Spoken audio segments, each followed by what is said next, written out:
নমস্কাৰ সকলোকে স্বাগতম। মই আজি উপস্থিত আছোঁ তৰাণী গাঁৱত অসমৰ অন্যতম শক্তিশালী কৃষক সংগঠন আচলতে কৃষক মুক্তি সংগ্ৰাম সমিতিৰ অন্যতম নেতা উমানন্দ মুদৈমাৰ লগত বিশেষ এক অনুষ্ঠানত আচলতে অনুষ্ঠুপীয়া অনুষ্ঠান সম্পূৰ্ণ আমি ঘৰুৱাভাৱে আহিছোঁ।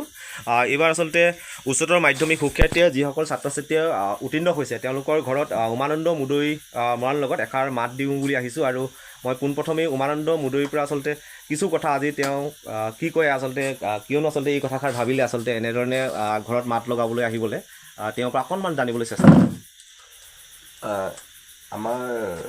আমি গাঁৱৰ ল'ৰা, হয়, গাঁৱৰ দদাই পেহী খুৰী বৰমা কাৰোবাৰ ছোৱালীবিলাক পাছ কৰি আছে। হয়, আজি যিটো আমাৰ বিহু শেষ হ'ল, হয়, আমি ডেকাখিনিয়ে ভাবিছোঁ যে এইটো হৈয়ে থাকে প্ৰতি বছৰে হয়, খবৰ খাতি এটা কৰিবলৈ, হয়, কিমান লৈ পাৰ্চেণ্টেজনো পাইছে, হয়, ক'তনো পঢ়িবলৈ যাব, হয়, কোন কলেজলৈকে যাব, জাষ্ট মাত এষাৰ লগাবলৈকে আহিছোঁ। এইটো কিবা আমাৰ প্ৰগ্ৰেম নহয়, জাষ্ট আমি মাত কথা এটা দিবৰ কাৰণে আহিছোঁ, সাহস অকণমান দিবৰ কাৰণে আহিছোঁ। আৰু চেষ্টা কৰিম এওঁলোকে যিখন কলেজত পঢ়িবলৈকে যাব কিবা কৰি যদি অকণমানৰ কাৰণে পাৰ্চেণ্টেজ বা কিবা কাৰণে যদি ছিটটো নাপাবলগীয়া হয়, আমিতো গাঁৱৰ ল'ৰাকেইটা কেনেকৈ পাওক তাৰ কাৰণেতো প্ৰেছাৰটো দিব লাগিব। নিশ্চয়, কোনখন কলেজলৈকে যাব কিবা যদি অকণমান পৰামৰ্শ থাকে সেইখিনি কথা পাতিব লাগিব।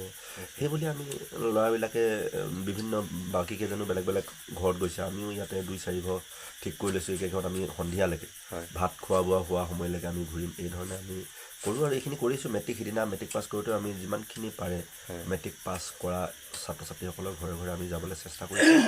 এইটো গাঁৱৰ ভিতৰুৱা, আমি সংঘৰো যিহেতু একোটা দায়িত্বত আছোঁ, মই নিজে উপসভাপতি দায়িত্বত আছোঁ, আমি আমাৰ শচীন মৰাণ সহকাৰী সাধাৰণ সম্পাদকৰ দায়িত্বত আছে সংঘৰ। আমি অকণমান গাঁৱত মেট্ৰিক পাছ কৰা লোকসকলৰ ঘৰত খবৰটো কৰি অকণমান সাহস দিওঁ, শুভেচ্ছা দিওঁ, আৰু আহিব লগা শৈক্ষিক ভৱিষ্যতৰ বাবে তেওঁলোকক কেনেকৈ আগবাঢ়ি যাব অকণমান খবৰ এটা লওঁ, সেইবুলি আমি আচলতে আহিছোঁ। এতিয়া যিহেতু এই অঞ্চলটো এটা মই ভিতৰুৱা অঞ্চল বুলিয়ে কৈছোঁ, ওচৰত এতিয়া যদি ছাত্ৰ ছাত্ৰীয়ে ইয়াৰ পৰা যদি পঢ়িবলৈ যায় আচলতে কিমান দূৰত আচলতে ইয়াৰ পৰা কলেজ উচ্চ শিক্ষাৰ কাৰণে কিমান দূৰত যাব লাগিব? এইটো এটা খুব গুৰুত্বপূৰ্ণ প্ৰশ্ন কৰিলে। হয়, ইয়াতে কলেজ বুলি ক'লে বৰ দূৰত দূৰত আছে। হয়, এখন ডুমডুমাত আছে, ডুমডুমা কলেজ, ইয়াৰ পৰা প্ৰায় 30 কিলোমিটাৰ হ'ব। হয়, ইফালে যদি যায় ডিগবৈ প্ৰায় 30 কিলোমিটাৰ হ'বই। মাৰ্ঘেৰিটাত যদি যায় 40 কিলোমিটাৰ হ'ব। ডিৰাকলৈকো প্ৰায় 30 কিলোমিটাৰো বেছি হ'ব। তো এটা ভিতৰুৱা অঞ্চল, একেবাৰে এটা বাউণ্ডাৰী, অসম অৰুণাচলৰ এটা প্ৰান্তীয় অঞ্চল বুলি কয় এই অঞ্চলটো। তৰাণী গাঁও এতিয়া আগতকৈ আমি চেষ্টা কৰিছোঁ শৈক্ষিকভাৱে, সাংস্কৃতিকভাৱে, অৰ্থনৈতিকভাৱে গাঁওখনে এতিয়া সংগ্ৰাম কৰি আছে। তো এই সংগ্ৰামত আমিও যিহেতু অধ্যয়ন সামৰি অহা ল'ৰা, যদি গাঁওখনৰ ভিতৰতে যিখিনি ল'ৰাই অলপ পঢ়া শুনা কৰি আহিছে সেইখিনি ল'ৰাৰ ভিতৰতে আমিও যিহেতু পঢ়িছোঁ, আমি এতিয়া নতুন চামক এটা বাট কেনেকৈ পোনাব পাৰোঁ।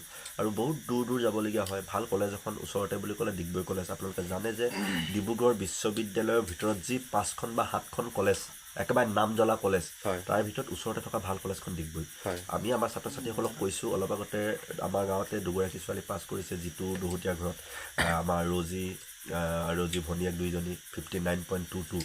তো তেওঁলোককো কৈছোঁ যে তেওঁলোকে যদি পাৰে যে ডিগবৈ কলেজলৈকে যাওক। এওঁলোককো আমি ক'ম ডিগবৈ কলেজ খুব এতিয়া ইণ্ডিপেণ্ডেণ্ট হৈ গ'ল, স্বায়ত্তশাসিত হৈ গ'ল, আৰু তাৰ অধ্যক্ষজনে খুব কষ্ট কৰিছে ল'ৰা ছোৱালীবিলাকে। আৰু আমাৰ ওচৰতে ইমান ভাল কলেজ এখন আছে, তাত 30 কিলোমিটাৰ ব্যাসাৰ্ধ, তাৰ বাকী কলেজবিলাকো 30-40 কিলোমিটাৰ ব্যাসাৰ্ধৰ ভিতৰতে আছে।